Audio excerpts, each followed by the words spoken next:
자, 여러분들 어떻게 하루 평안하셨습니까? 이 더운 여름날에 하나님께서 저와 여러분들에게 새 힘을 허락하시고 또 지치지 않도록 인도해 주실 줄을 믿습니다.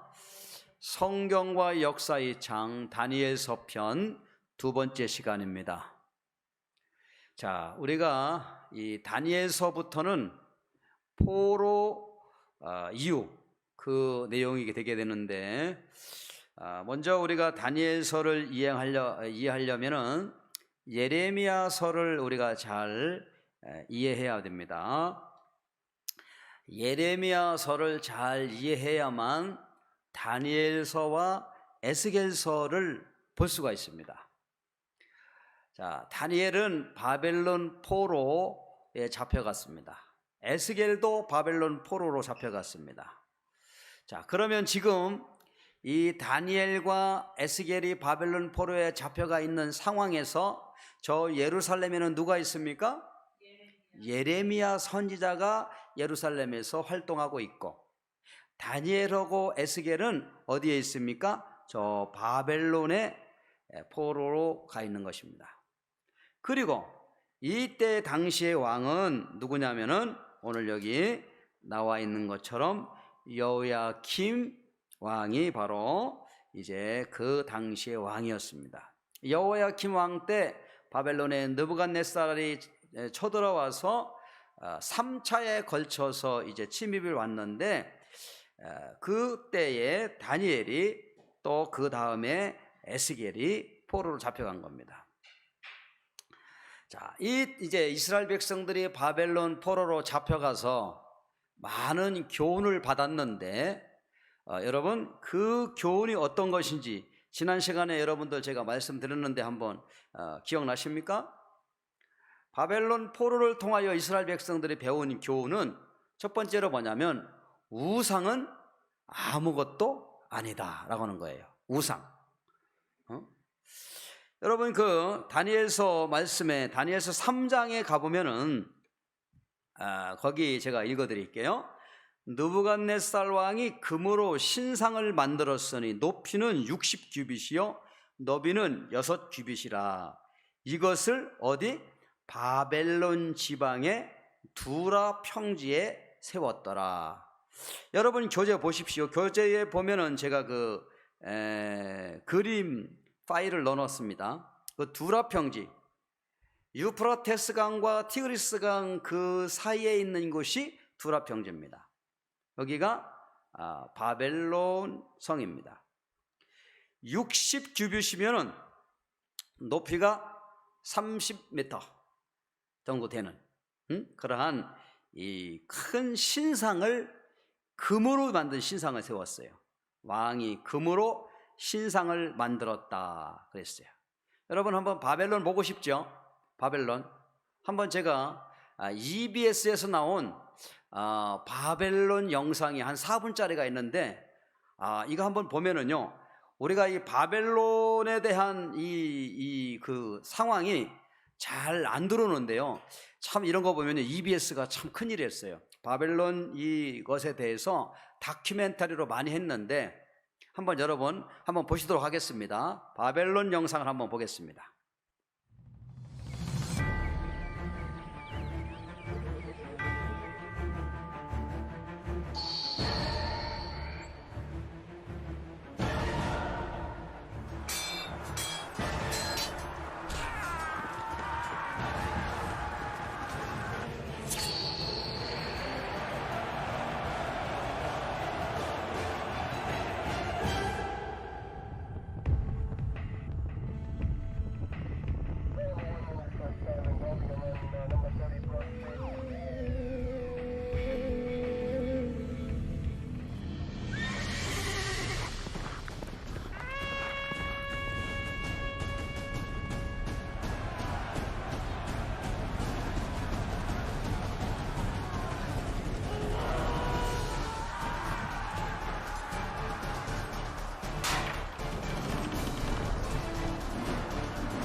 자, 어떻게 영상을 잘 보셨나요? 우리가 다니엘서 3장에 가보면 여기 이거 영상에 나오는 것이 지금 나왔잖아요. 느부갓네살 왕이 왕신상을 만드는 걸로 이렇게 좀 이렇게 쓰다듬는 것을 뭐 깨끗하게 하는 것을 보았죠. 그걸 말하는 거 있어요. 여기서 왕이 금으로 신상을 만들었는데 높이가 60규빗이면 약 30m 정도 된다고 하는 30m. 그리고 이 영상에서 보니까 성벽 높이도 한 30m 정도 높인 그 정도 높이고 둘레가 96km, 바벨론 성이 96km입니다. 96km. 그 옛날 고대 도시에서 그 96km 정도 되는 큰 도시, 또 이 당시에 그 도시는 상당히 그렇게 잘 계획된 도시로서 완벽할 정도로 이런 성이죠.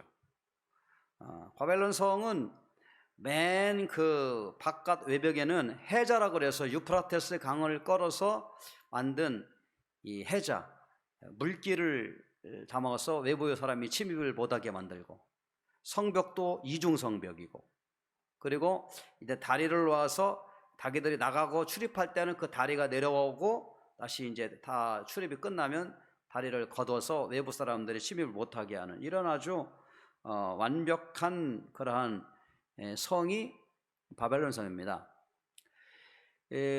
바벨론 성이 발견된 지가 한 1800년대, 뭐 제가 정확한 연도는 기억을 못 하겠는데, 콜덴바이라고는 독일의 고고학자가 바벨론에 와서 수년 동안 결국 탐사를 하다가 발견한 성이 바벨론 성이에요. 그래서 지금 이 바벨론에 발견되어진 유물들은요, 대부분 다 독일에 있는 박물관에 가 있습니다. 이슈타르문이라고 하는 그 청색으로 만든 타일로 만든 그 문 있잖아요. 아까도 여기 영상에 잠깐 나왔는데, 그 바벨론 성의 중심부에 우리나라 그 독립문과 같이 생긴 이 큰 문이 이슈타르문이에요. 그것이 이제 막 깨졌는데, 그것을 이 독일에 있는 사람들이 그 유물을 전부 다 가져다가 자기네 박물관에 그대로 복원했어요. 그래서 지금도 저도 뭐 가보진 못했지만 이 독일에 가면은 실제 바벨론에 있었던 그러한 이 신상, 이슈타르문 이런 모든 것들을 다 볼 수가 있습니다. 그래서 아까도 여기 나와 있지만, 이 영상에 나와 있지만 성경에 기록된 대로 다 이렇게 나와 있다라고 하는 거예요. 그러니까 이 다니엘서를 보면은 우선 무슨 생각을 해야 되냐면, 성경이 역사적인 사실이었구나. 그리고 이 세계 역사에 성경이 다 이렇게 연관되어 있구나라는 것을 알 수가 있습니다. 자, 여러분 어떻게 바벨론 보시면 어떻습니까? 저도 이 바벨론에 대한 영상을 보기 전에는 그림이 들어오질 않았어요. 그런데 이 바벨론 영상을 보고 나니까 정말로 바벨론이 어마어마한 도시구나, 참 대단했던 도시다. 아까 막 그 노예들이 채찍으로 맞는 거 보았죠? 그 다 큰 성들을 여기저기 이스라엘 백성들만 노예로 온 건 아닙니다. 그 주변에 많은 나라 노예들이 왔는데 그 노예들이 와가지고 그 엄청난 토목공사를 한 겁니다. 그런 상황이었는데, 이런 상황 가운데서 하나님이 어떻게 이 이스라엘 백성들을 이제 훈련시키시는가? 한번 보세요. 이스라엘 백성들이 애굽에서 한 430년간 이렇게 있게 하고 한 민족을 만드셨는데 바로 가나안에 못 들어갔어요. 바로 왜 그러냐면은 이스라엘 백성들이 불평하고 믿음이 없기 때문에. 그러다 보니까 어떻게 했습니까?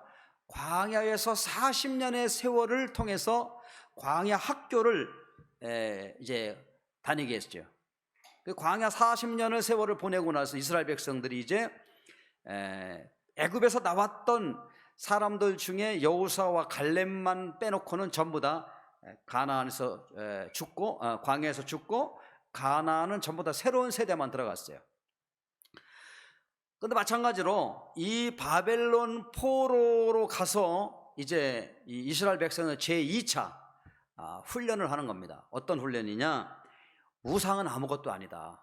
지금 우리가 여기 봐왔던 이 우상들은, 또 섬겨왔던 우상들은 아무것도 아니라는 것을 우리가 알게 되죠. 자, 그래서 교재에 있는 대로 지난 시간에도 배웠던 건데, 이방의 모든 신들은 아무것도 아니다. 그것을 깨닫게 했어요. 철저하게. 옛날에 고대 사람들은 나라와 나라의 전쟁은 신들과의 전쟁이라고 알았었습니다. 그런데 여기서 나중에 바벨론이 망하고 또 이런 것을 느부갓네살 왕이 또 이렇게 죽고 그러는 걸 보면서, 야, 우상은 아무것도 아니구나, 저 바벨론의 저 마르독 신도 아무것도 아니구나, 라는 것을 깨닫게 된 것이죠. 그리고 우리가 믿었던, 이 이스라엘 백성들이 믿었던 바로 이 하나님이 진짜 참 하나님이구나 라는 것을 깨닫게 되어졌어요. 그리고 이스라엘 백성들이 왜 이렇게 포로가 되었는가, 나라가 왜 망했는가, 예루살렘 성전이 왜 불탔는가, 이런 것들을 볼 때에 그것은 성경을 읽질 않아서 그렇구나, 성경에 대한 무지 때문에 그렇다. 결국 우리 조상들이 성경을 읽질 않고 죄를 많이 지었기 때문에 결국 이 나라가 망했다라고 하는 그 반성을 하게 되죠. 그래서 그때부터 이 바벨론의 포로로 잡혀온 사람들이 성경의 중요함을 발견하게 됩니다. 그래서 성경을 이제 율법 이 서를 사람들에게 많이 교육을 하고, 그리고 이제 읽히게 하는 이런 일들이 벌어지죠. 또 하나님은 거룩한 자는 반드시 구별한다고 하는 이러한 믿음을 갖게 되어졌어요. 하나님이 어떻게 그러냐? 다니엘과 또 다니엘의 그 세 친구들을 바라보면서 하나님은 믿음으로 사는 자는 반드시 구원하신다, 어떠한 환경 가운데도 구원해 주신다고 하는 믿음을 갖게 되어졌어요. 그리고 반대로 또 하나님은 교만한 자를 또 반드시 물리치신다. 느부갓네살 왕이 아주 나라가 크고 강대국이다 보니까 교만해졌어요. 근데 하나님은 이러한 교만한 이 사람을 물리쳐 주신다라고 하는 것을 알게 되어지고, 그리고 율법의 소중함을 알게 되어지고, 예언자들의 말씀을 살펴보기 시작을 했습니다. 자, 그래서 이제 이 바벨론의 그 어마어마한 그 바벨론의 포로로 잡혀갔다가 이제 이스라엘 백성들이 한 가지 변한 것은 뭐냐면 우상 숭배를 하질 않습니다. 절대로 우상 숭배를 하지 않는 이러한 변화를 가져왔죠. 그것이 이제 제가 읽었던 교재 1페이지의 내용입니다. 지금 현재 여러분들이 기억해야 될 것은, 바벨론에는 다니엘과 에스겔이 포로로 잡혀가 있고, 그리고 예루살렘에는 예레미야 선지자가 있고 하는 이런 상황이에요. 자, 다니엘과 에스겔은 바벨론 포로에 있었을 때에 예루살렘 성이 멸망했다는 소식을 듣습니다.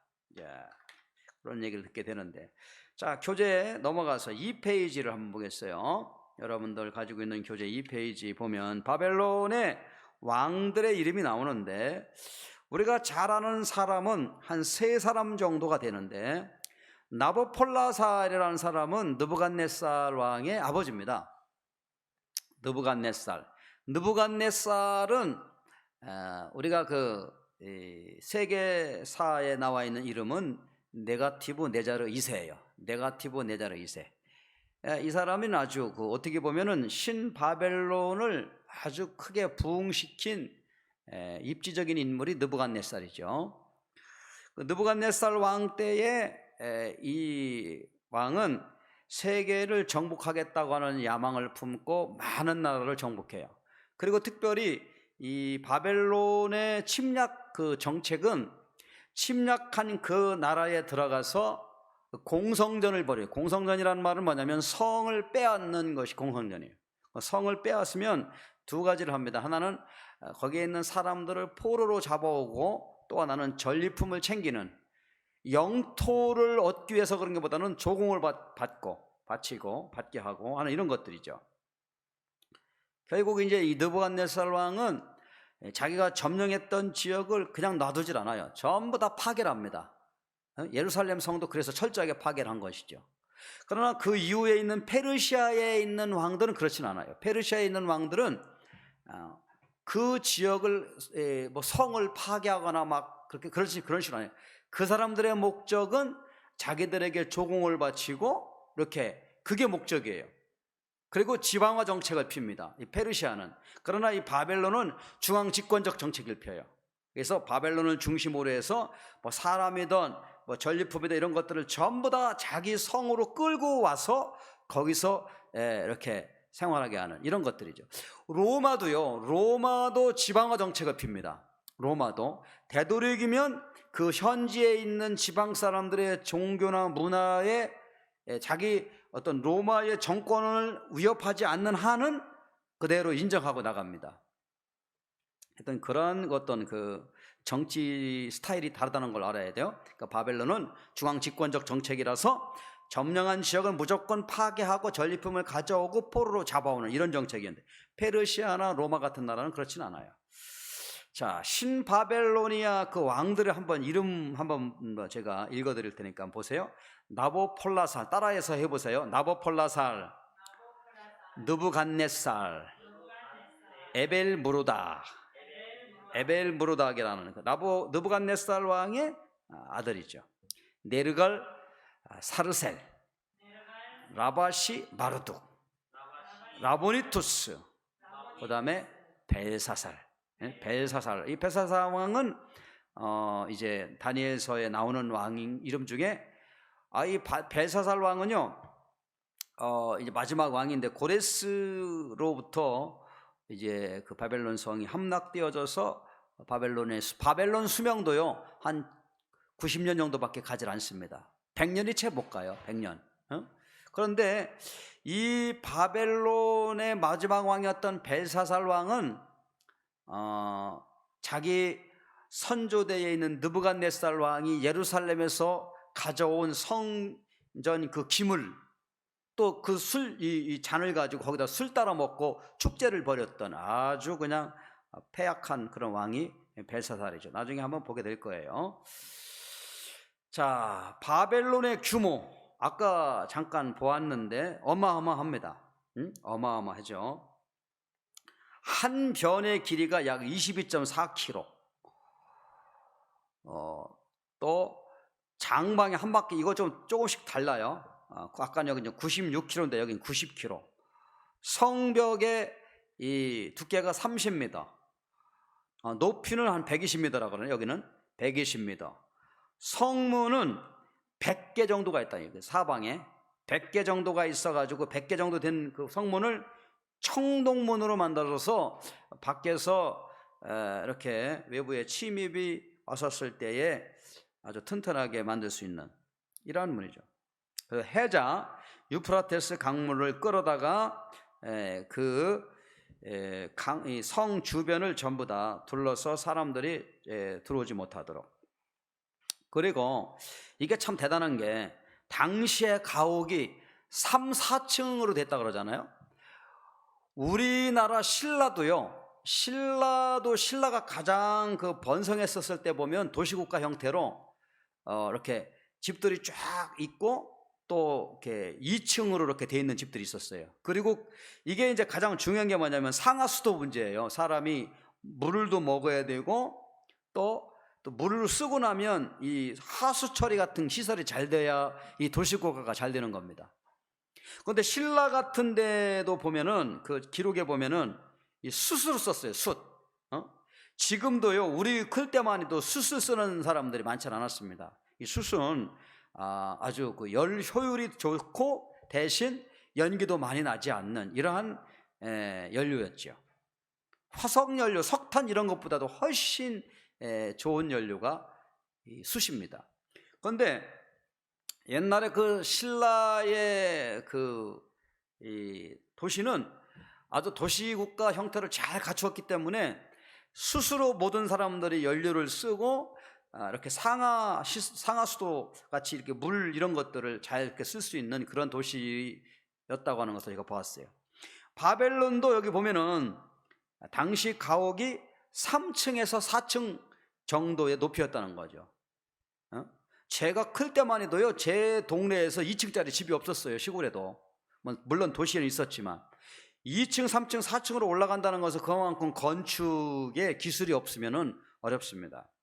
그러니까 돌로 지었고, 자, 그 다음에 이게 대단한 게, 성벽은 그 해자, 땅을 판 흙과 모래에 콜타르를 섞어 가지고 이렇게 단단하게 만드는 그러한 이 성벽을 세웠다 그러는 거예요.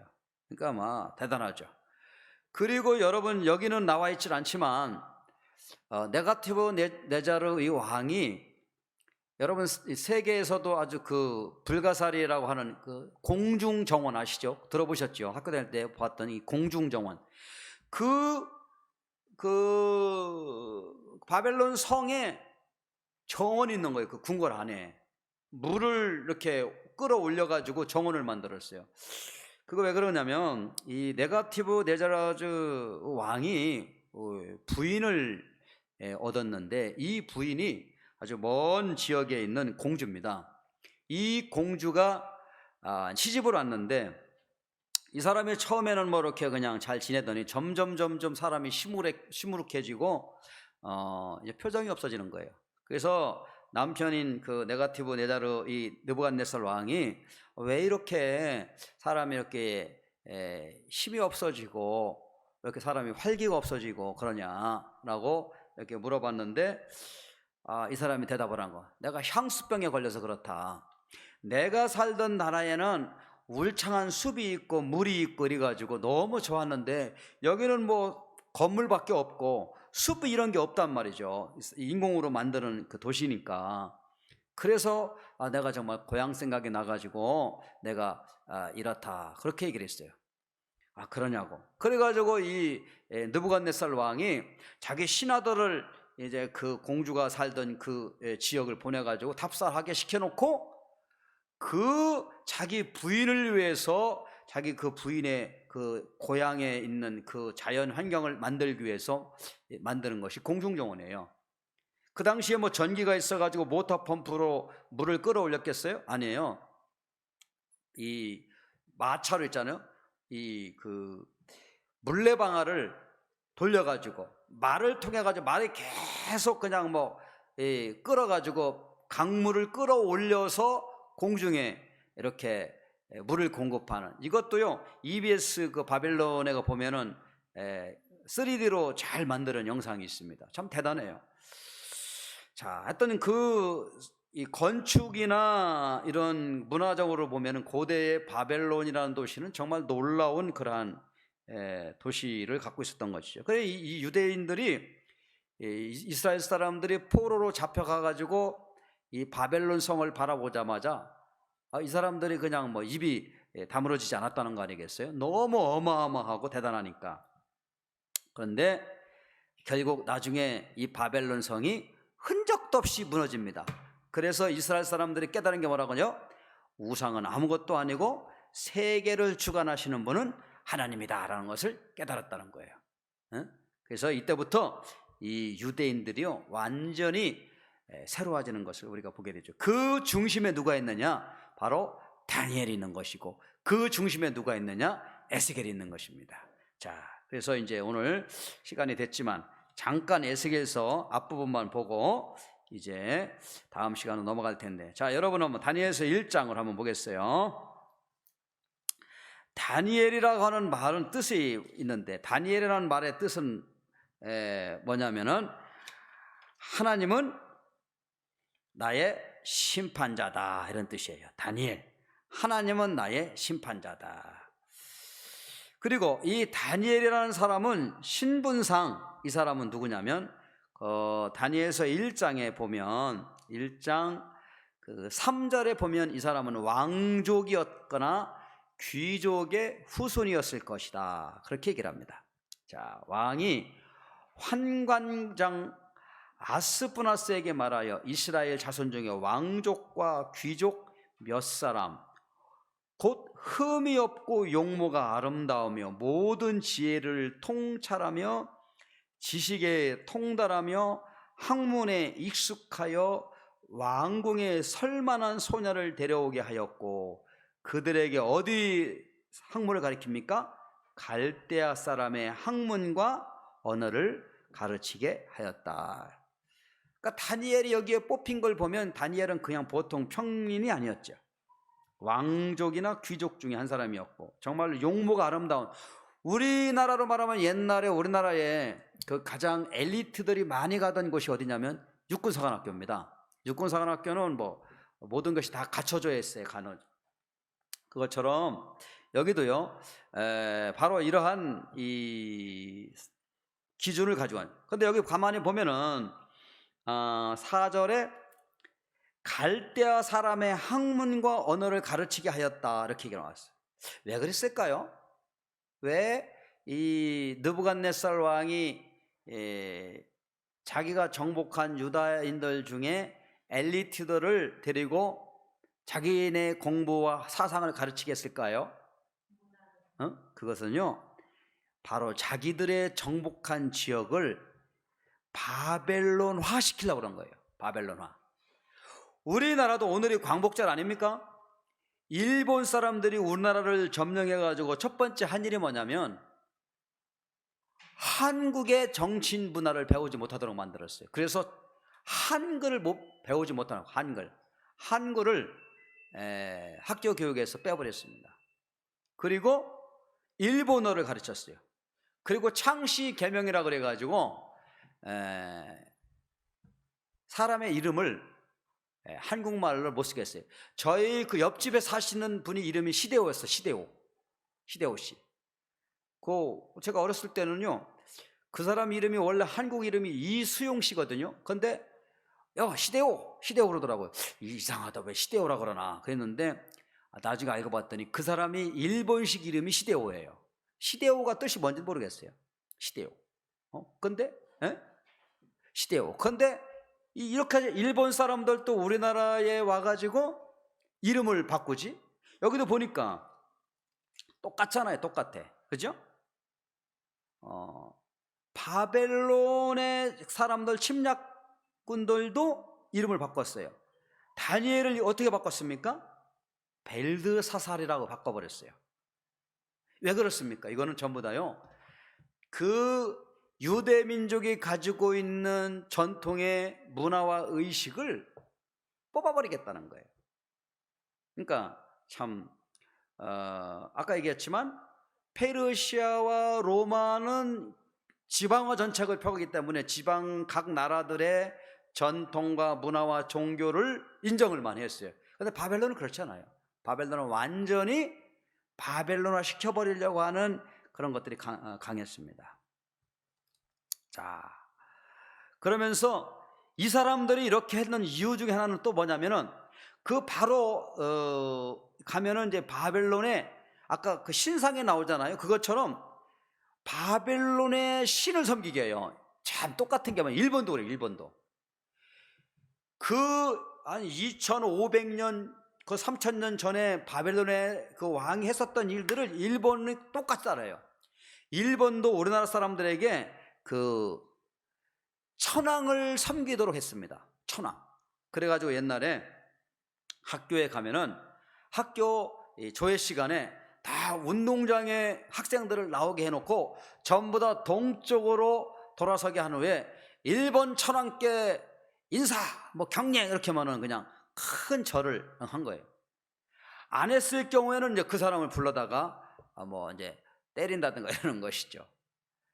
여기도 보면은 이 다니엘서에 보면은 나중에 결국에는 바벨론의 그 신상을 세워놓고 그 신상을 섬기도록 하는 거예요. 왜 그렇게 합니까?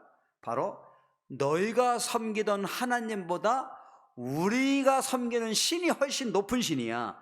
이것을 이야기하고 교육시키려고 그러는 거예요. 자, 아시겠죠? 그러니까 다니엘은 왕족이나 귀족 출신이 하나였고, 그리고 바벨론의 교육을 받게 되는 그러한 사람이었다라고 하는 것이죠. 자, 다니엘의 뜻은 하나님은 나의 심판자라라고 하는 그런 말이고, 자, 그렇게 하고 8절 말씀 보겠습니다. 8절 한번 읽어볼까요? 시작. 다니엘은 뜻을 정하여 왕의 음식과 그가 마시는 포도주로 자기를 더럽히지 아니하리라 하고 자기를 더럽히지 아니하도록 환관장에게 구하니. 바벨론으로 잡혀간 이 다니엘과 같은 엘리트들이 바벨론의 교육을 받고 바벨론식으로 이름도 바꾸고 바벨론에 섬기는 신을 섬기고 또 여기 음식도 그들의 문화대로 음식을 먹는 거예요. 그런데 놀라운 것은요, 이스라엘 사람들은요 이것을 아주 철저하게 지켰습니다. 믿음 있는 사람들은 철저하게 지켰어요. 그것이 뭐냐면 코셔 음식, 코셔라고 하는 것이 이제 그 이스라엘의 그 음식인데 뭐냐면 알코올과 돼지고기가 들어가지 않은 것이 코셔 음식입니다. 이슬람 사람들도 할랄이라고 그러네. 할랄 식품 그렇게 얘기를 하는데 이 사람들도 똑같이 돼지고기와 알코올이 들어가면 안 됩니다. 모든 요리할 때 들어가면 안 돼요. 기름을 쓸 때는 반드시 다른 식물성 기름을 쓴다. 제가요 옛날에 성지순례를 갔었습니다. 성지순례를 갔는데 그 마라의 샘 그 근처에 보니까 그 이슬람 애들, 그 베두인족 이런 애들이 쭈루루 따라와요. 따라오더니 관광객들한테 $1 그러는 거예요. 그러면은 이제 어떤 사람들은 뭐 아주 애기들이 달라 그러니까 뭐 또 귀엽기도 하고 어떻게 보면 옷도 막 허름하게 입고 그러니까 불쌍하니까 이 $1를 줘요. 그러니까 가이드들은 절대로 주지 말라고, 쟤네들은 뭐 막 오는 전 세계 관광객들에게 저렇게 한다고 주지 말라고. 뭐 저도 이제 주진 않았는데 그 차 타려고 하다 보니까 가방에 조그만 이렇게 세게 그 당시에 소세지가 있었어요. 아이들이 좋아하고 저도 뭐 우리 동료로 같이 갔던 분들이 그런 걸 좋아해가지고 소세지가 있길래 소세지를 이렇게 몇 개 주었어요. 간식으로 먹으라고 줬는데 이 아이들이 막 받아가지고 좋다고 그러더니 막 자기 자기 어른들이 있는 데로 가지고 가더라고요. 가더니 냄새를 딱 맡는 거예요. 맡더니 갑자기 우리 차에다가 막 욕을 해대는 거예요. 왜 그러냐면은 그 소세지 줬다고. 우리 같으면 소세지 주면 되게 좋아하고 감사하고 그렇게 생각하지 않습니까? 근데 이 사람들은요, 소세지가 뭐가 들어가십니까? 돼지고기 들어가요. 돼지고기. 소세지의 주로 그 원료가 돼지고기예요. 그러니까 돼지고기 주었다고, 이 부정한 음식을 자기들에게 주었다고, 자기들을 모욕했다고. 이거 뭐 엄청 욕. 차가 버스가 출발했는데도 막 문 두드리면서 막 욕을 하는 거예요. 왜? $1는 안 주지, 소세지는 주지. 그러니까 애들이 화가 나가지고요, 대단히 막 그런 거 있어요. 이게 이제 바로 그 자기들이 가지고 있는 음식 신앙의 문화인데, 자 여기 보세요. 8절에 여기 보면은 바벨론식의 음식은 코셔 음식이 맞질 않아요. 자기들의 유대인들이 레위기에서 말씀처럼 하나님이 먹어야 할 음식과 먹지 말아야 할 음식을 구분해 주었는데 여기에 걸리게 되는 겁니다. 여기에 걸리게 되는 거예요. 여기에. 그래가지고 다니엘이 이제 그 다른 친구들과 함께 거기에 간 사람들이 먹어야 되는 거예요. 그런데 어떻게 합니까?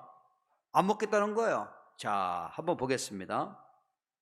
다니엘은 뜻을 정하여 왕의 음식과 그가 마시는 포도주로 자기를 어떻게? 더럽히지 아니하리라. 이 더럽힌다고 생각한 거예요. 왜냐하면 자기들은 하나님이 먹어야 될 음식과 먹지 말아야 될 음식으로 구분했단 말이에요. 그런데 바벨론식의 음식을 먹으려면 돼지고기도 먹어야 되고 포도주도 마셔야 되고 이래야 된단 말이에요. 우리 철저하게 우리 믿는 사람들은요, 먹는 것도 사실은 가려 먹는 게 맞습니다. 응? 자, 더럽히지 아니하도록 환관장에게 구했어요. 환관장. 자, 9절. 하나님이 다니엘로 하여금 환관장에게 은혜와 긍휼을 얻게 하신지라. 환관장은 자기가 그 왕의 명령을 받아가지고 데려온 사람들을, 엘리트들을 교육시키는 그런 사람인데, 얘들이 뭐 자기들의 종교적인 신념 때문에 먹지 않겠다고 그러니 난리, 큰일 아닙니까? 그러더니 하나님께서 환관장에게 지혜, 은혜와 긍휼을 베풀어서 이렇게 얘기하는 거예요. 자, 10절 한번 읽어볼게요. 시작. 환관장이 다니엘에게 이르되 내가 내 주 왕을 두려워하노라. 그가 너희 먹을 것과 너희 마실 것을 지정하셨거늘 너희의 얼굴이 초췌하여 같은 또래의 소년들만 못한 것을 그가 보게 할 것이 무엇이냐. 그렇게 되면 너희 때문에 내 머리가 왕 앞에서 위태롭게 되리라 하니라. 그 당시 왕은요, 신입니다. 특히 이 느부갓네살과 같은 이런 왕들은요 아주 독재적인 왕이고 하기 때문에 왕의 말 한마디면 뭐 그냥 그게 법입니다. 그런데 왕이 시킨 대로 하려고 그랬더니 이 다니엘이, 어린 이 소년이 이렇게 못 먹겠다는 거예요. 그래 그 얘기를 하는 겁니다. 그러니까 다니엘이 뭐라고 얘기합니까? 12절. 청하오니 당신의 종들을 열흘 동안 시험하여 채식을 주어 먹게 하고 물을 주어 마시게 한 후에 당신 앞에서 우리의 얼굴과 왕의 음식을 먹는 소년들의 얼굴을 비교하여 보아서 당신이 보는 대로 종들에게 행하소서 하매, 그런 거예요. 여기 보면은요, 다니엘 또 다른 친구들을 우리가 하나님이 먹지 말라는 음식을 우리가 먹을 수가 없습니다. 그런데 만약에 우리가 그 음식을 먹지 않아서 우리가 몸이 마르거나 초췌해 보이면 왕 앞에 갔을 때 감독관인 당신이 큰 그러한 위험에 빠질 수도 있는데, 그러면은 한 열흘 정도를 한번 그 시험해 보십시오. 열흘 정도. 그래가지고 그래 열흘 정도는 괜찮겠지 하고 시험했어요. 14절 한번 읽어봅시다. 그가 그들의 말을 따라 열흘 동안 시험하더니 15절. 열흘 후에 그들의 얼굴이 더욱 아름답고 살이 더욱 윤택하여 왕의 음식을 먹는 다른 소년들보다 더 좋아 보인지라. 이야, 이거 하나님의 은혜죠. 사실은요, 우리가 음식을 구별하여 하면 하나님이 주신 은혜로 더 건강해질 수가 있습니다. 사실 우리는요, 음식을, 저도 그렇지만 참 가려 먹지 않는 경우가 많이 있죠. 유대인들은 이런 걸 철저히 가려요. 그러니까 열흘 후에 가봤더니 오히려 얼굴도 더 반들반들해지고 또 살도 이렇게 통통하게 쪘다는 거예요. 뭐 열흘 정도 있으면 얼마나 많이 쪘겠습니까? 그러니까 이 감독관이, 환관장이 마음이 놓인 거예요. 자, 16절. 그리하여 감독하는 자가 그들에게 좋아, 지정된 음식과 마실 포도주를 제하고 채식을 술 먹지 말아라. 육식 하지 않고.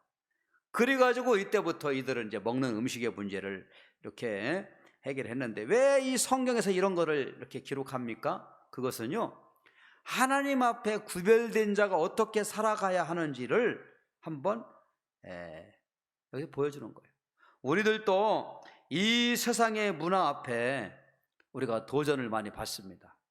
이 당시는 뭐 문화 정도가 아니고 왕의 명령이에요. 그 명령 앞에 서야 될 사람들은요, 뭐 거의 뭐 왕의 명령을 어길 수 있는 상황이 아닙니다.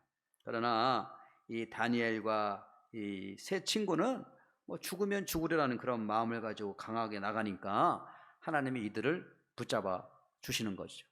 지금도 우리도요, 여러 가지 참 어려운 상황 가운데 있고, 또 인간관계, 사람들과 대인관계를 하다 보면 또 이렇게 때로는 하나님이 금하시는 음식을 먹어야 될 때가 있을 수 있어요. 술이라든가 이런 것들, 담배 이런 것들도. 그러나 오늘 여기 말씀과 같이 다니엘을 보십시오. 바벨론에서 주는 음식이 하나님의 코셔, 그 하나님의 그 예레위기 법에 맞지 않는다고 이렇게 당당하게 말하면서 지혜를 가지고 열흘 동안 우리를 시험해 보십시오. 누가 더 건강한가? 이렇게 나가는 참 믿음의 배짱 있는 사람 아니겠어요? 자, 그래서 어떻게 하셨습니까? 이들이 이렇게 믿음으로 고백하니까 하나님이 이들을 축복해 주셨는데 어떤 축복을 주셨는지 봐봐요. 17절 말씀 읽어봅시다. 시작.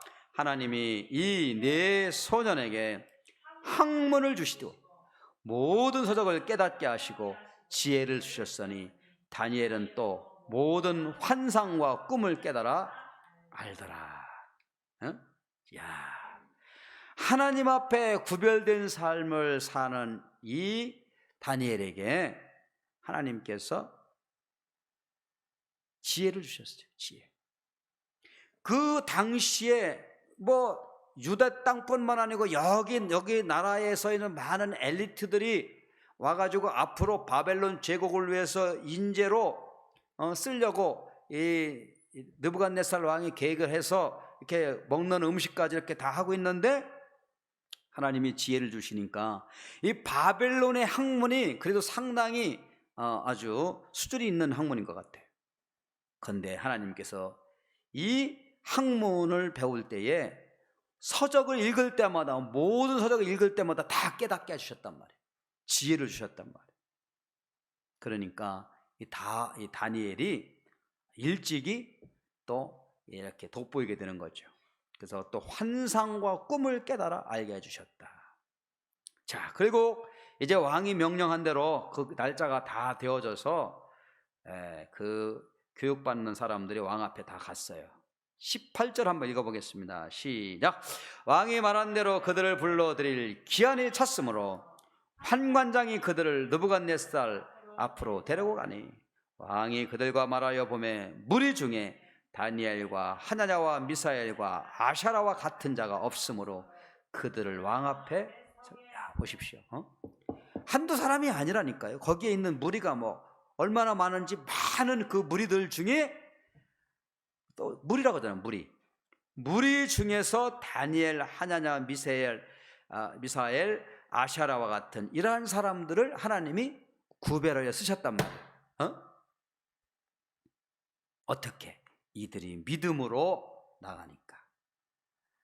자, 그래서 결국에는 하나님 앞에 이 믿음으로 나갔던 이 사람들이 어떤 게 됐느냐. 참 20절을 읽어보면요, 야, 역시 믿음으로 결단하고 나가는 사람들이 하나님이 책임져 주신다고 하는 것을 깨닫게 됩니다. 20절, 21절 읽어보겠습니다. 시작. 왕이 그들에게 모든 일을 묻는 중에 그 지혜와 총명이 온 나라 박수와 술객보다 몇 배? 10배, 10배, 한 배도 아니고 10배나 나은 줄을 아니라. 할렐루야. 야, 10배가 나, 10배. 엘리트들 중에서도 그 얼마나 이 바벨론 이 제국의 엘리트 교육이 철저했겠습니까? 그 중에서도 왕이 직접 인터뷰를 한 거예요. 모든 일을 묻는 중에 막힘이 없어요. 막힘이. 그러니까 이 다니엘과 또 이 세 친구들은요, 아마 이 환관장이 처음에는 다니엘과 그 친구들이 바벨론에서 주는 음식을 먹지 않겠다고 막 이러니까 아마 겁이 덜컥 났었을 거예요. 그러나 3년이 지나고 나서 그들 앞에 딱 갔었을 때 칭찬을 받았을까? 왕이 자네는 어찌하여 이런 애들을 이렇게 교육을 잘 시켰냐고 아마 칭찬을 하고 승진을 시켰는지도 몰라요. 결국 이 다니엘과 그의 친구들은요, 하나님 앞에 믿음으로 고백하고 결단했더니 지혜와 총명이 온 나라 박수와 술객보다 10배나 나왔다. 아까는 무리 중에 뿐만 아니고 온 나라와 박수. 그 당시 현직에 있는 박수와 술객은 뭡니까? 그 당시 최고의 지성인들이에요. 엘리트들이에요. 하나님이 쓰셨어요. 그리고 이것을 언제까지 쓰셨느냐? 고레스 왕 원년까지. 지금 여기는 이 다니엘은 어디입니까? 바벨론 왕의 느부갓네살 왕 2대 왕 때 쓴 거예요. 그런데 고레스면 바벨론 나라가 완전히 멸망하고 나서 그 이후에 페르시아 제국이 이제 됐었을 때 그때까지 나왔던 왕입니다. 결국에는 하나님이 믿음으로 고백하는 자들에게는 하나님이 책임져 주신다 하는 그런 말씀이에요. 여러분들도요, 하나님이 저와 여러분들을 책임져 주시고 또 축복해 주시는 그날을 바라보면서 믿음으로 나아가는 저와 여러분 되기를 주의 이름으로 축원을 드립니다.